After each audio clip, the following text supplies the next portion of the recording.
Welkom terug by die heel laaste gedeelte, as ook die heel laaste episode in hierdie reeks, waar ons eers deur die skepingsweek gewandel het, daarna het ons deur die vloed geduik, en in hierdie laaste episode gaan ons gesels oor die sentrale tema van Christendom, en dit is om te reik na verlossing deur Jesus Christus. Ons het oor baie verskillende dinge geleer in hierdie reeks, en as jy graag vinnig weer oor iets wil leer, wat jy dalk vergeet het, kan jy daardie inligting sommer direk weer in hierdie boekie kry, wat ek spesiaal vir jou geskryf het. Aan die einde van elke aanbieding sal jy die besonderhede sien, hoe om ons te kontak, sodat jy jou eie boekie kan aankoop, of jy nou in Suid-Afrika, die VSA, Kanada, Australië, of die omliggende areas is. En onthou, die boekie is ook beskikbaar in Engels.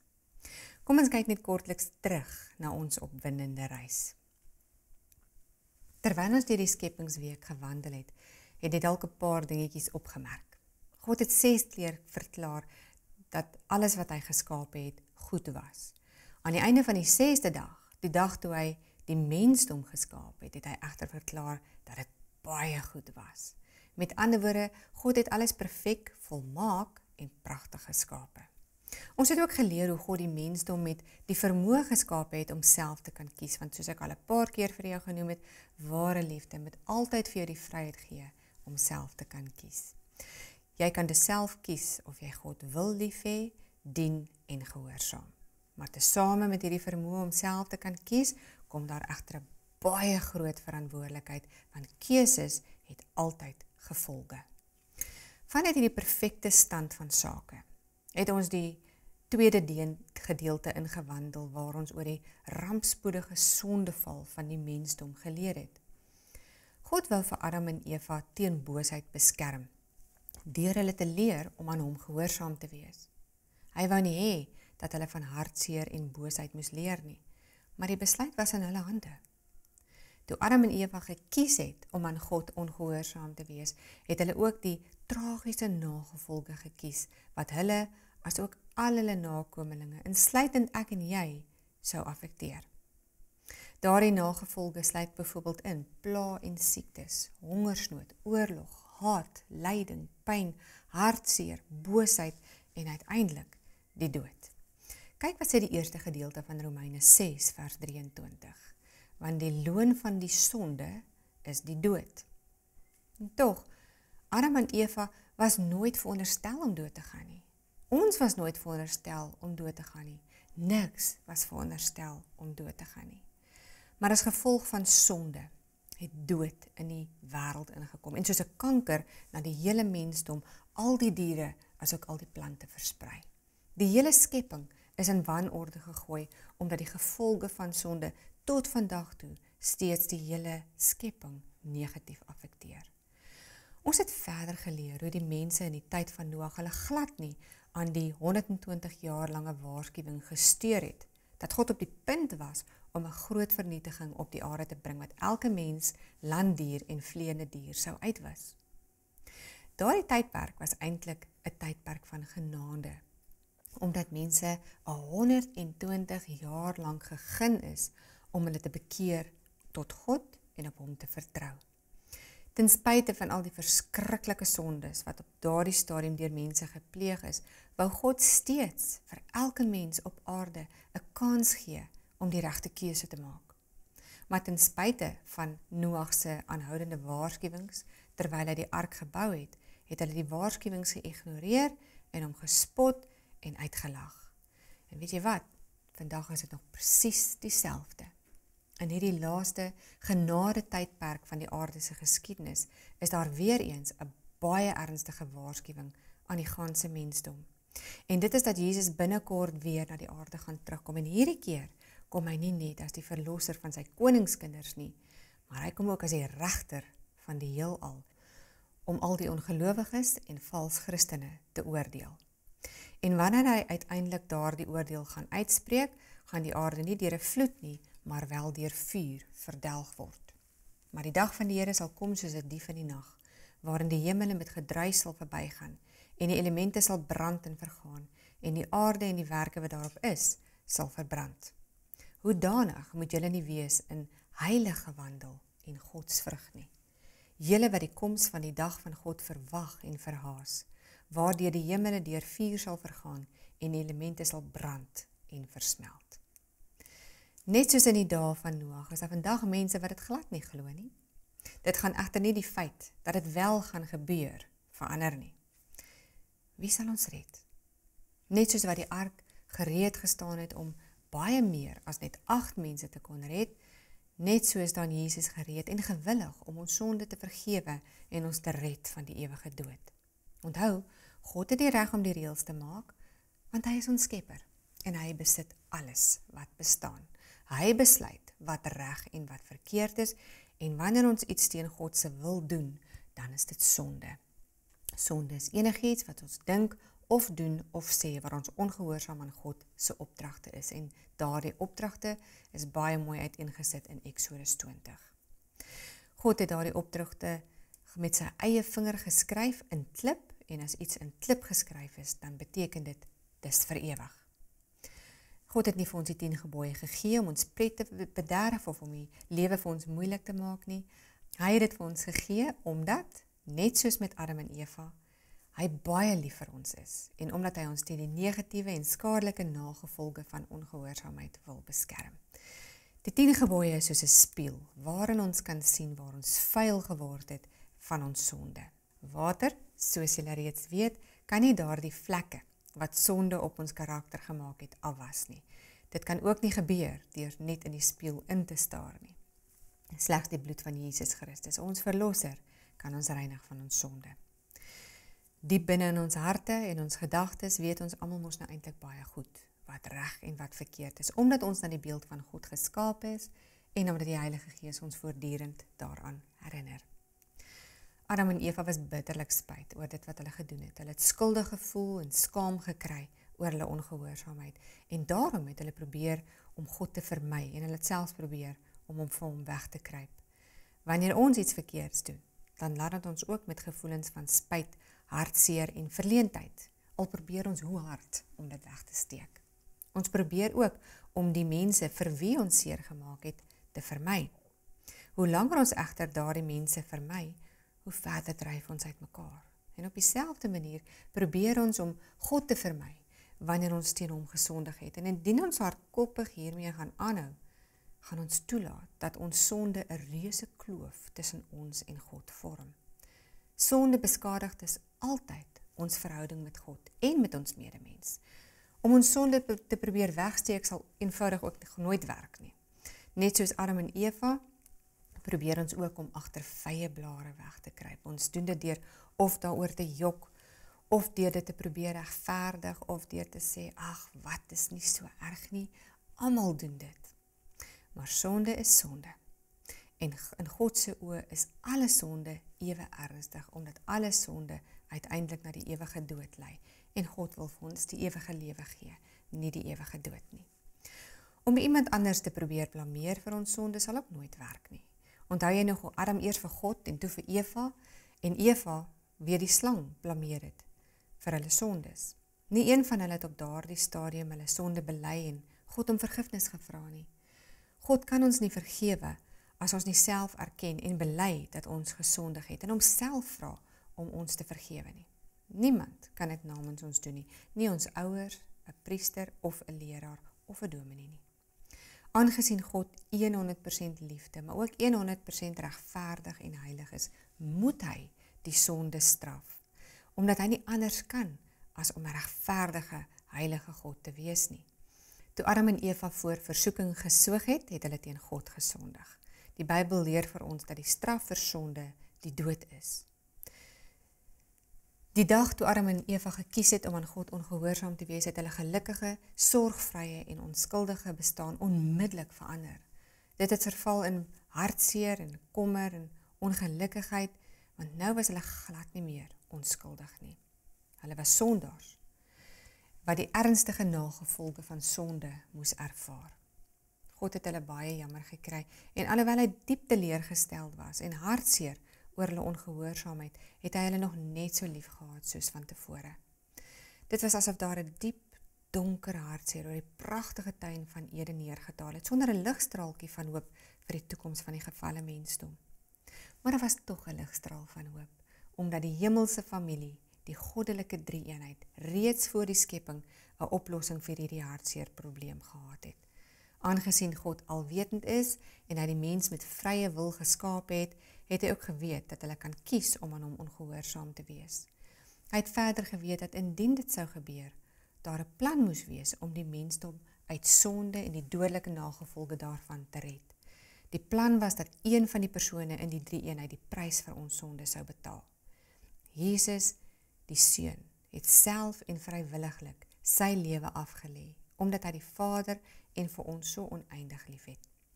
Niemand het die Seun geforseer om dit te doen nie, en die Seun het ook geen besluit op sy eie geneem nie, maar altyd sy Vader se wil gedoen. Kom ons lees weer Johannes 10 vers 17 tot 18 saam, net om seker te maak dat ons hierdie uiters belangrike punt mooi verstaan. Daarom het die Vader my lief, omdat ek my lewe aflê om dit weer te neem. Niemand neem dit van my af nie, maar ek lê dit uit myself af. Ek het mag om dit af te lê en ek het mag om dit weer te neem. Hierdie gebod het ek van my Vader ontvang. Hy wat in die gestalte van God was, het dit geen roof geag om aan God gelyk te wees nie, maar het homself ontledig deur die gestalte van 'n diensknegt aan te neem en aan die mense gelyk geword, en in gedaante gevind as 'n mens het hy homself verneder deur gehoorsaam te word tot die dood toe, ja, die dood van die kruis. Die verlossingsplan is deur die drie-eenheid saam bepaal. Toe God vir Adam en Eva klere van vel gemaak het nadat hulle gesondig het hy waarskynlik alreeds hier vir hulle geleer dat 'n offer namens hulle gebring moes word, sodat hulle sondes vergewe kon word. Die lam is onskuldig, net soos Jesus onskuldig en sondeloos is. Die goeie nuus van die evangelie is dus dat Jesus reeds die straf vir ons sondes betaal het. Hy het die perfekte offer geword deur aan die kruis te sterf. En nog meer belangrik, hy het opgestaan uit die dood om die verlosser te wees van elke persoon wat kies om sy gratis verlossingsgeskenk te aanvaar. Beteken dit nou dat ons maar net kan aangaan met ons lewe soos voorheen en steeds die verkeerde dinge doen soos voorheen? Natuurlik nie. Deur hierdie gratis geskenk te aanvaar, maak ons die keuse om ons lewe te leef volgens die voorbeeld wat Jesus vir ons gestel het. Ons kan dit nie uit ons eie doen nie, maar slegs deur die krag van Jesus, ons verlosser. Jesus het beloof dat elke persoon wat hierdie keuse maak, saam met hom in die hemelse paradys sal wees, vir ewig. Ons Skepper sal ons fisies herskep, nuut maak, deur ons met onsterflikheid te beklee met sy tweede koms. Nooit weer sal daar sonde en dood wees nie. Niemand sal ooit weer bang, hartseer of alleen voel nie. Is dit nie iets om regtig na uit te sien nie? Kom ons lees nou uiteindelik die goeie nuus in die tweede gedeelte van Romeine 6 vers 23. Want die loon van die sonde is die dood, maar die genadegawe van God is die ewige lewe in Christus Jesus, ons Here. Terwyl ons op Jesus se koms wag, sal hy deur die Heilige Gees in ons harte werk. Hy sal vir ons leer wat dit beteken om gehoorsaam te wees en meer soos hy te word. Jy sien, slegs die een wat ons geskaap het, kan ons ook geestelik herskep. En wanneer ons kies om ons harte en lewens aan God toe te wy, dan word ons geestelik herskep. Ons is 'n nuwe skepsel. En dit is hoekom die titel van hierdie lesing as ook die boek Skepping tot Herskepping is. Daarom, as iemand in Christus is hy 'n nuwe skepsel. Die ou dinge het verbygegaan, kyk, dit het alles nuut geword. Die sonde van Adam en Eva is soos 'n aansteeklike siekte, wat die hele wêreld besmet het. Ons is almal met sonde besmet, ons is almal sondaars. Daar is slegs een soort medisyne wat ons van hierdie siekte kan genees. En dit is om persoonlik Jesus Christus in ons harte in te nooi. Jesus het homself verneder en mens geword. Hy was op elke moontlike manier versoek en tog het hy gekies om aan God gehoorsaam te wees, om vir ons te wys dat ons ook aan God gehoorsaam kan wees deur sy krag. Die ark het slegs een deur gehad. Noag en sy familie moes deur hierdie een deur gaan om gered te word van die vloed. Op dieselfde manier is daar net een deur waardeur ons kan gaan om gered te word. Jesus het gesê, ek is die deur.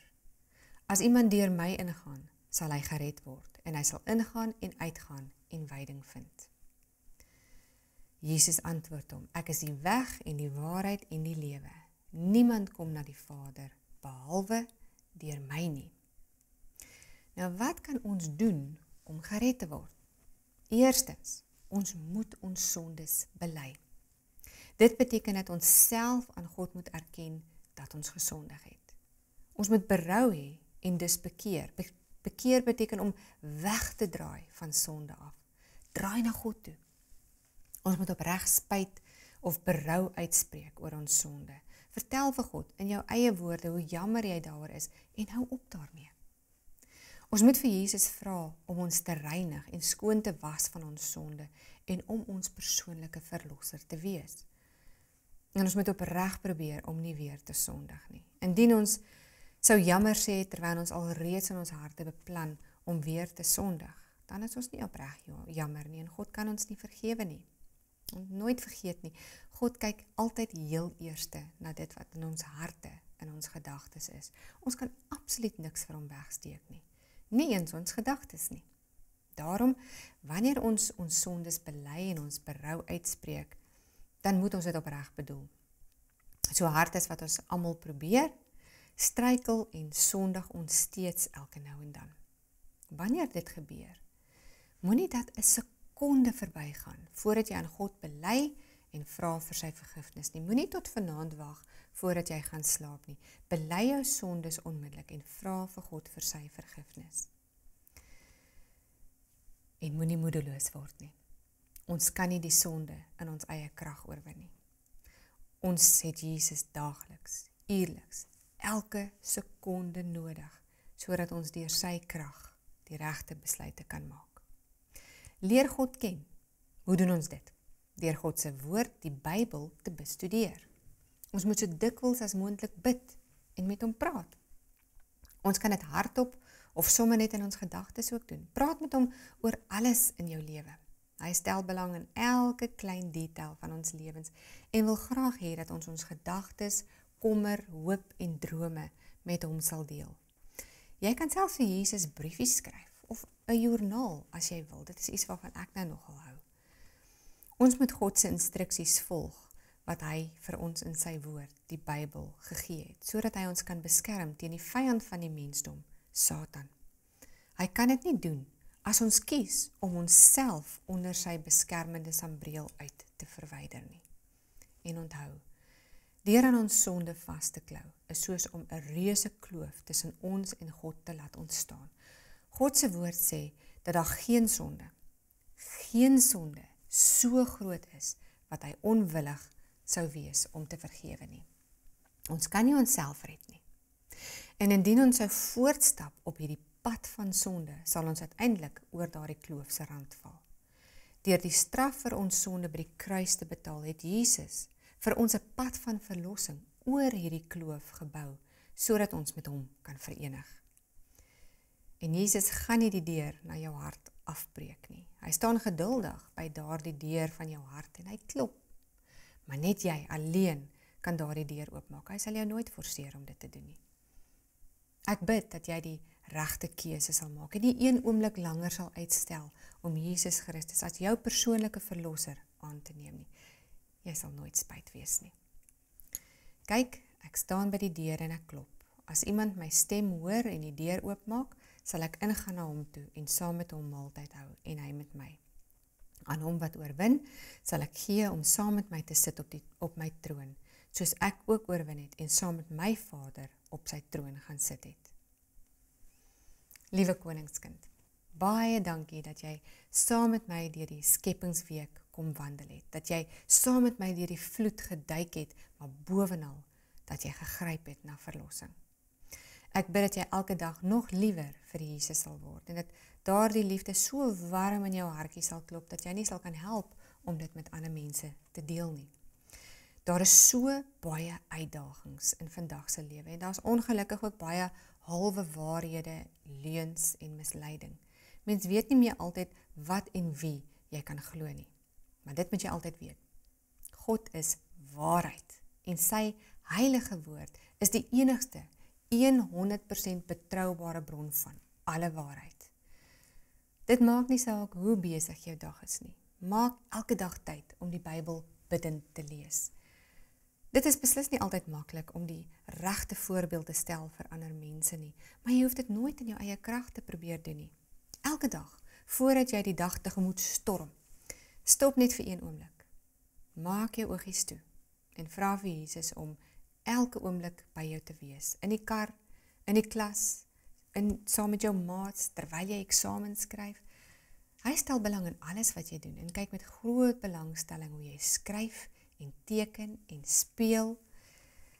Met soveel liefde kyk hy na jou en wanneer jou maats met jou lelik is, of jou juffrou dalk so bietjie kwaai is, of jy sommer net alleen voel, onthou dan net dat alhoewel jy hom nie kan sien nie, Jesus Christus, jou skepper, jou verlosser, jou koning, is altyd reg daar by jou. Heilig hulle in u waarheid. U woord is waarheid. Kennis begin met die dien van die Here, want wysheid sal in jou hart kom en kennis sal vir jou lieflik wees. En julle sal die waarheid ken en die waarheid sal julle vrymaak. Ek is die weg en die waarheid en die lewe. Niemand kom na die Vader behalwe deur my nie. Kom ons bid saam. En indien jy kies om hierdie gebed saam met my te bid, sal dit sonder twyfel die heel belangrikste besluit wees wat jy ooit in jou lewe kan neem. Liewe Jesus, baie dankie dat ek sommer net hier my oë kan toemaak en met u persoonlik kan praat. Ek wil met 'n nederige en opregte hart vir u vra om my asseblief te vergewe vir alles wat ek vandag en gister en al die vorige dae verkeerd gedoen het. En Jesus, wanneer ek weer sondig, herinner my asseblief daaraan om dadelik vir u om vergifnis te vra.